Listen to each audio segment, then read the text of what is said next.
Welcome to CHeri Knits. I love knitting and I want you to love it too. Today I'm going to show you how you can create a buttonhole to perfectly fit any button. Let's get started. All right, today we're going to make a 1-row buttonhole. I really like this buttonhole because just like the title says, it happens on 1 row and you can actually try your button in the buttonhole to make sure it's the right size. But it's really easy to figure out what size you need to make if you have your buttons handy. The buttonhole gives a nice firm edge. It holds its structure pretty well. Has minimal stretch as you wash and wear the fabric. So what you want to do is take your button that you're going to use and lay it out on your fabric.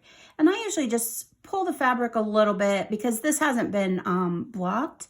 And so it's going to stretch a little bit when it's blocked. So you lay your button down and then you want to measure how many stitches that button goes across. So I'm going to follow these stitches up to the stitches that are on the needle and count across.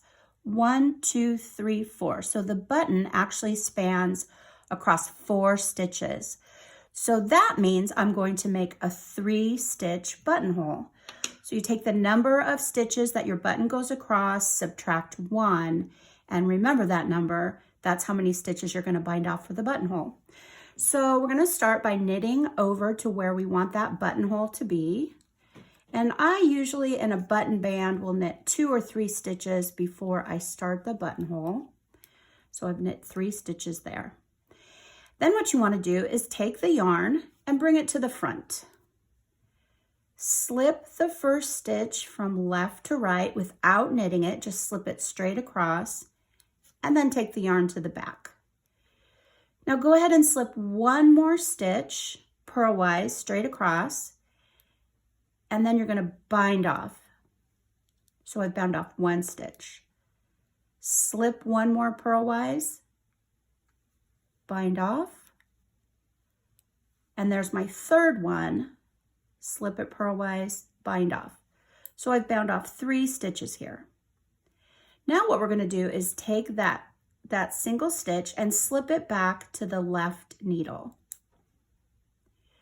I'm going to turn the work because the next thing we're going to do is cable cast on to go back across and create the rest of the buttonhole.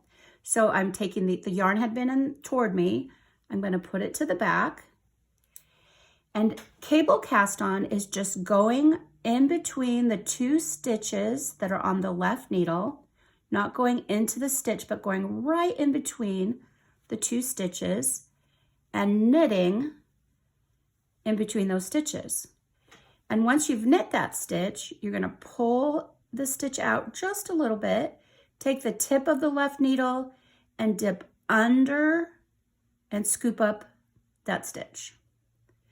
I don't like to pull this tight at this moment because what we need to do next is take the tip of the right needle, go right in between those 2 strands and knit another stitch. So there's the second one. Tip of the left needle goes down and under and you transfer that stitch over. Don't tighten that one up because when you go in, then you can tighten it a little bit. Wrap, knit it through. Pull that stitch out a little bit, take the tip of the left needle, go under and transfer it over. Now that's 3 stitches that I've cast on so far. What I'm going to do is actually cast on an extra stitch, a 4th stitch. So bring it through, stretch it out. Before I put that final stitch on, you want to bring the yarn towards you and then take the tip of the left needle, dip it down, let it go, and tighten it up. By bringing that strand towards you on that last one, it just makes it look a little bit neater and separates those stitches. So once you've cast on the 4 stitches, in my case, because I have 3 bound off plus 1 additional stitch, then I'm going to turn it over. Take the first stitch here, that extra stitch that I put on, slip it straight across to the left needle and knit those 2 stitches together. So I'm knitting together the extra stitch plus the next stitch that was ready on the needle. And there you go. There is the 1 row buttonhole.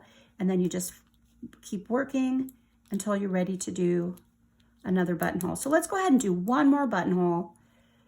And let's just say I want it right here. And actually, before I do the next buttonhole, what I would do is pull my knitting so it's on the cord, so that this is all nice and loose. Take the button and actually test it and make sure it works. So I'm going to put it through, and it goes through really nicely. It's a little snug, but it's not impossible to get through. That's what you want. You want this to be snug, but you still want it to go through so it doesn't come undone. So let's go ahead and do 1 more buttonhole. I'll do it a little bit faster.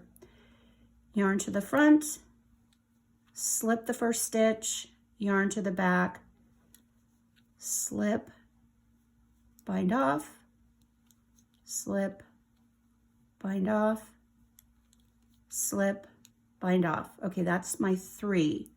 This slips to the left, and then we're going to turn it, yarn to the back for cable cast on, which is creating the top of the buttonhole. So in between the 2 stitches, bring it through. You go in between, knit it through. It's really helpful if you give it that little pull out so you can take the tip of the left needle and go under easily. All right, there's my 3. Now I'm going to do that extra, and on that last one, I'm going to bring the yarn toward me and slip it, turn it, slip that extra stitch over, knit 2 together, and you have a nice, pretty buttonhole that's going to hold its shape really, really well. I'm currently working in garter stitch, but this buttonhole works for ribbing, garter stitch, stockinette, seed stitch, anything that you need to do. When you work back across on the next row, even though those stitches will all look the same, you just incorporate whatever stitch pattern you had been doing as you go across to get back into your pattern. And one thing to keep in mind is if you're working the buttonholes into the fabric of a garment, as you go, they're going to be horizontal.